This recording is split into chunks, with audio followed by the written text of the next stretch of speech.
Tatiana says, my dining room and kitchen table, no matter how hard I try, it keeps getting cluttered. Honest question, TK.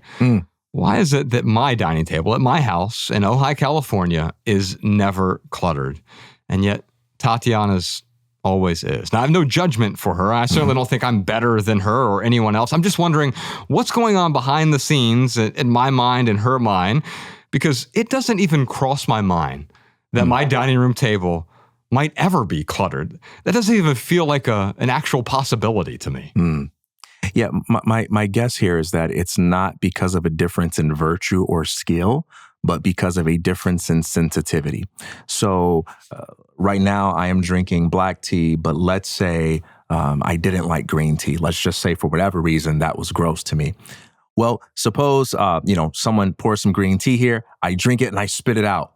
And then you look at me and you go, hey man, how are you so good at that? How are you so good at not drinking green tea? I would say I'm not good at not drinking green tea.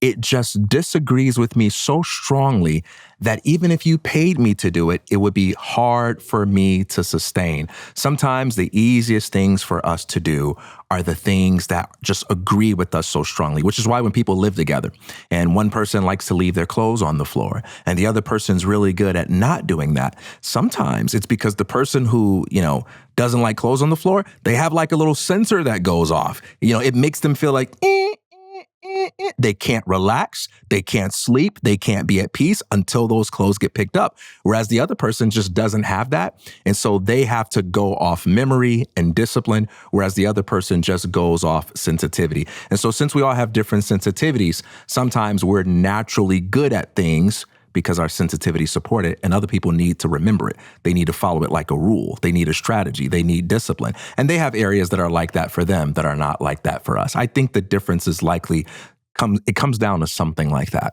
I have a friend in Cincinnati who has celiac disease, and he can't eat any bread at all. He'll have a terrible allergic reaction. He's not just sensitive to it. Yeah. In fact, we were having dinner once years ago, maybe a decade plus ago, and they brought out his order of food to the table, and there's just a little side of bread there.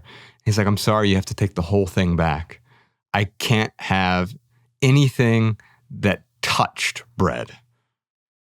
And so maybe I feel like I have celiac disease for clutter in a way, because I can't imagine, I can't have a table that was touched by clutter even. Now, obviously that's a hyperbolic example. It's a parodic exaggeration but I also, there's some truth to it. Yeah. If I were to come home and there was clutter on the table, I would think someone broke into the house and left some things behind. It was like reverse shoplifting to a certain extent. And so I like what you're saying there. Maybe what you're saying, we talked about this earlier with the pain piece, right? Maybe Tatiana isn't feeling enough pain around that clutter.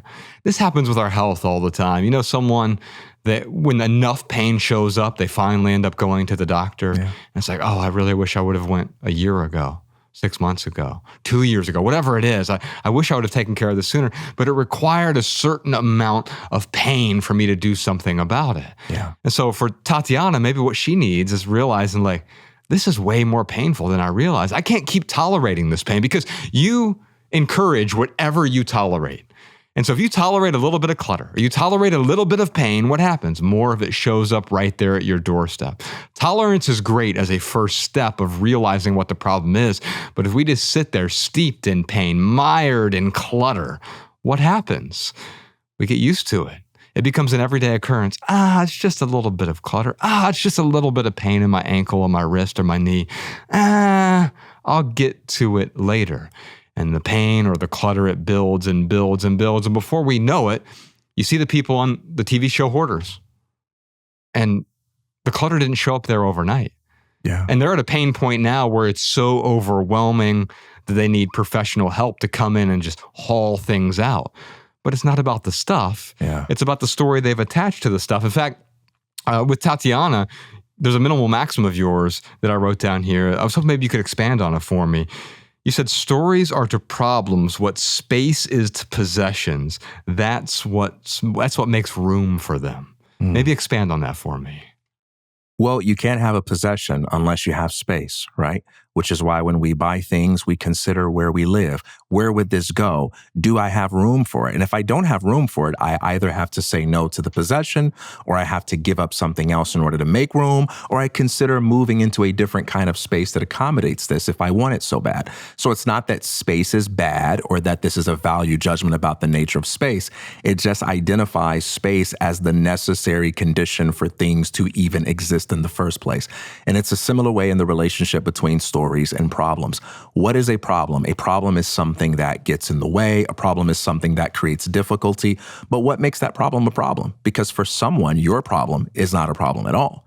It's a problem for you because you have a story about where your life is headed. I have a story that happiness is living in Tennessee. Happiness is having this much money. Happiness is marrying this person or having this home. Or my purpose in life is to do this and to be that. And then when I encounter something that gets in the way of that, I experience it as a problem. But you can eliminate every problem by eliminating the goal or the sense of purpose that's connected to it, right? Because that is what makes it a problem.